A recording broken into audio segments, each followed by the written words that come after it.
Baka po sa balik po tayo dito sa 3S Center, dito po sa Valenzuela City, kung saan inilikas po dito ang 11 pamilya na naapektuhan ng pagguho ng lupa kahapon. Yung po kasi lugar kung saan nagkaroon ng pagguho ng lupa.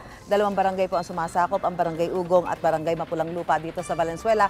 So yung 11 families mula po sa Barangay Mapulang Lupa, dito po dinala sa 3S Center. Ayan ha, dito ho sila pansamantalang tumutuloy at makikibalita lang ho ulit tayo ulit sa mga nandito. Ayan, dito po. Ma'am, pwede po kayo makausap saglit? Yan, ma'am, dito po tayo sa labas.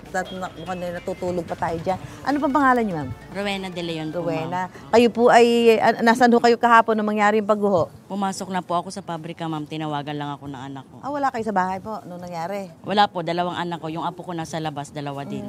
Kumusta ho yung nangyari sa bahay niyo? Ito po, ma'am. Kikita nyo naman po dito. Nawasak po yung kabilang gilid. Yan. Yan po. May babalikan pa ba naman kayo? Wala na po. Yung iba pong gamit, hindi naman po masyadong importante. Kinuha na po kahapon yung May plano pa ba kayo bumalik doon? Hindi naman po makakabalik, ma'am, kasi talagang delikado po talaga Hindi tirahan. kahit Pero pa- kung sa pagbalik po, gustong-gusto naman po. Kung sakali bibigyan kayo ng parang relocation at para hindi na bumalik doon, Ay, maraming salamat po. Malugod po namin tatanggapin, ma'am. Kasi yun po talaga. Solo parent po kasi ako, ma'am. Kaya gustong-gusto ko rin po magkaroon ng ganun. kumusta naman ang pagtigil nyo dito? Ayos naman, air condition? Napakaganda naman po. Napakaayos po. Maraming salamat sa kapitan po namin. Tsaka sa mayor po namin. Maraming salamat din po sa inyo, ma'am. Salamat. Si Rowena Opo. De Leon, isa po sa mga naapektuhang pamilya dyan po sa Maraming pagguho ng salamat lupa po. sa dito nga sa Valenzuela.